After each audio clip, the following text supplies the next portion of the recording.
Hello bachcho, let's read the question. Which of the following properties of the element chlorine, bromine and iodine increases with increasing atomic number? Option A, ionization energy. Option B, ionic radius. Option C, bond energy of the molecule X2 and option D, enthalpy of vaporization.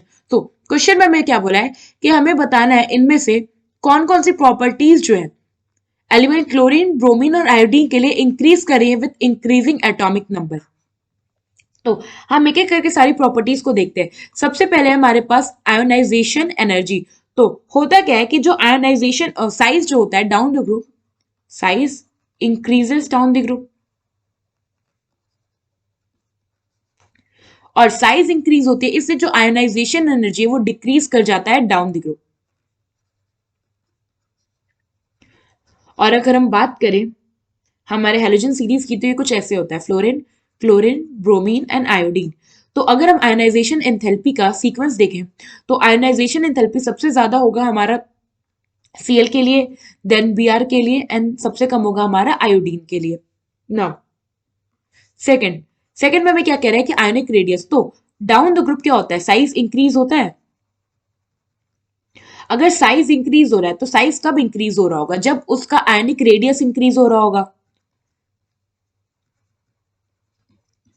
सो अगर हम यहाँ पे ionic radius का sequence देखें तो ये कुछ ऐसा होगा, क्लोरीन का सबसे कम होगा, उससे ज्यादा होगा ब्रोमीन का और सबसे ज्यादा होगा हमारा आयोडीन का।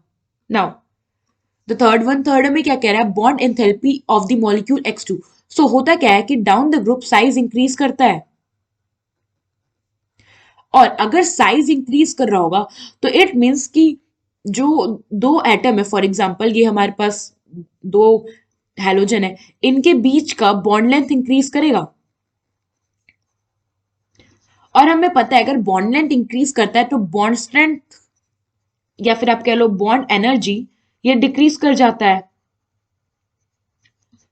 यहां पे अगर हम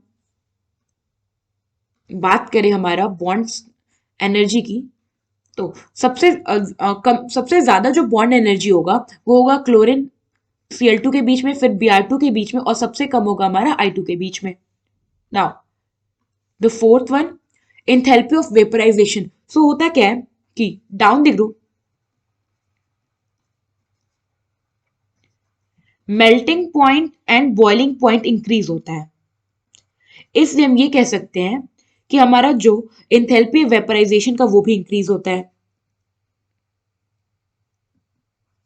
एंथैल्पी ऑफ वेपराइजेशन इंक्रीजेस। अगर हम यहाँ एंथैल्पी ऑफ वेपराइजेशन का सीक्वेंस देखें तो सबसे कम होगा क्लोरीन में, उससे ज्यादा होगा ब्रोमीन में और सबसे ज्यादा होगा हमारा आयोडीन में। नाउ क्वेश्चन में हमें बताना था कि इनमें से कौन सा इंक्रीज करता है इंक्रीजिंग एटॉमिक नंबर।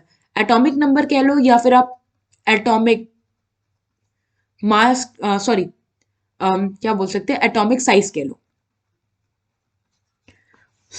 अगर आप देखो तो यहाँ पे हमारे पास दो प्रॉपर्टी है, आयोनिक रेडियस और इंथैल्पी ऑफ वेपराइजेशन, जो कि down the group atomic number increase होने के साथ साथ इंक्रीज हो रही है। इसका मतलब कि यहाँ पे हमारा ऑप्शन बी और ऑप्शन डी करेक्ट ऑप्शन होगा। आई होप आपको क्वेश्चन समझ में आया होगा। Thank you.